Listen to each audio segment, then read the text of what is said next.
Hello everyone, we have a weapon balancing patch note that was released 1 hour ago. Let's go through this. Alright, this week's Borderlands 3 hotfixes adjust legendary gear across all manufacturers. Our goal with legendary gear is to enable a large variety of playstyles and builds for all characters. After looking through the data, we found that some pieces of legendary gear were greatly outperforming others and felt they were limiting builds instead of increasing them. In addition, some of the damage output of legendary gear limited the growth in combat engagements for the future, so we turned everything to an acceptable median. We expect all Vault Hunters to be able to create amazing builds, and we want to support that with more ways to grow and reach those power levels. Let's get into the hotfixes. Maliwan, Western gun damage is increased by 25%. ASMD damage increased by 28%. Cutsman damage reduced by 25%.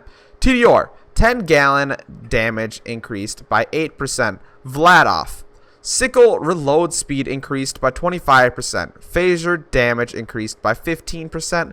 Infinity damage increased by 40%. Magnificent damage increased by 25%. Jericho damage increased by 40%. Lucian's Call accuracy and handling reduced. Lyuda critical damage bonus decreased by 30% and made a modification to address a reported bug that an extra bullet was spawned in the center. The Lyuda's functionality is to split the projectile from 1 to 3 after a certain distance. It was reported that the original projectile was never destroyed in the process of splitting, so one projectile actually became 4. Addressing this concern effectively removed a full shot's worth of damage, which auto-corrects the base damage of the weapon. Since we increased all sniper rifle critical damage bonus in a previous hotfix, we reduced some of the critical damage bonus on the Lyuda. Torque. Tri-bolt damage increased by 25%. Alchemist damage increased by 25%. Devil's foursome damage increased by 13%. Flakker now consumes the full magazine when fired, and damage is reduced by 33%. Flakker was greatly outperforming other shotguns due to the number of projectiles and the higher rate of fire. We initially believed the resulting projectile spread would cause most of the explosions to miss the target. However, this turned out to be false, so we reduced the projectile damage and allowed the weapon to only fire once per magazine. This change encourages players to capitalize on different stat bonuses to maximize the weapon's damage output. Laser Sploder rocket projectiles spawn interval increased by 0.4 seconds. Jacobs. Maggie damage increased by 35%. Hellwalker damage reduced by 8%. Hyperion. We found that a couple of the legendary Hyperion weaponry bypassed the Hyperion manufacturer playstyle too easily, making their bonuses greatly outweigh the penalties. The Butcher was drastically outperforming all metrics, and we chose to reduce the damage in order to keep the fast fire rate. Conference Call damage increased by 15%. Crossroad accuracy reduced, and it now fires 3 projectiles instead of 4. Butcher accuracy reduced and damage reduced by 25%. Doll. Vanquisher damage increased by 20%. Children of the Vault. Skeksis damage increased by 15%. Lionage damage increased by 20%. Painus power damage increased by 25%. Atlas. Ruby Ras damage increased by 10%.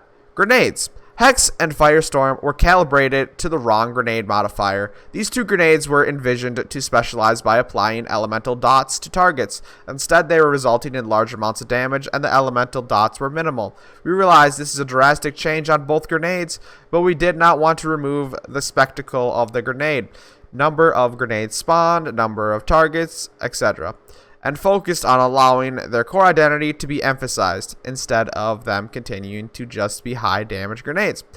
Hunter Seeker damage increased by 25%, Hex grenade damage reduced by 70%, and duration reduced to 3 seconds. Firestorm damage reduced by 70%.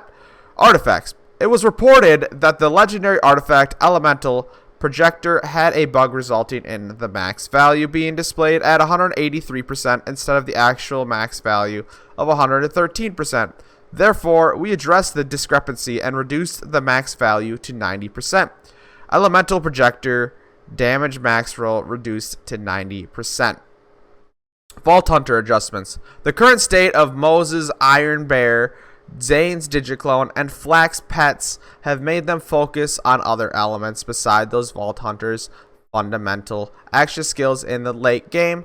While long-term solutions to scaling their damage is explored, we have boosted the health of Iron Bear, the Digiclone, and the pets to make them more viable.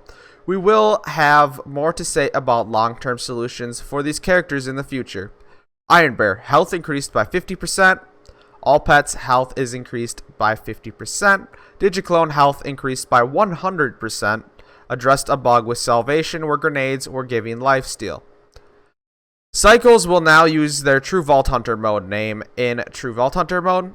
Removed the optional rare spawn missions from Galaxy Progress. Addressed a reported bug where completely sane Sid didn't always become hostile when using Flak.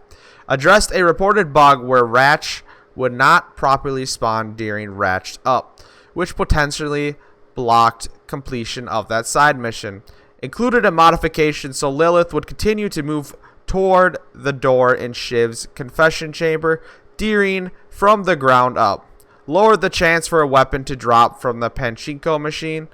Included a modification so that Digiclone will no longer spawn into the cage in Cistern of Slaughter. Shield boosters were modified and are now set for auto pickup. An addition was introduced so Iridium chests are no longer listed as red chests in the Echo cast. Alright, these were a lot of weapon balances. I will go over what I think of them. For the Malawan, I do believe the Cutsman deserved a nerf, but I still think it will find a place in my backpack because I think it will still be in meta because it is very strong. The 10-gallon buff I don't think was very dramatic of the TDR. In the Vladoff section, the infinity damage buff was looks amazing, but it still probably will not be viable. The Jericho buff looks interesting, and I will try out that weapon because it looks cool. The Phasure buff looks nice. I do like the Phasure already.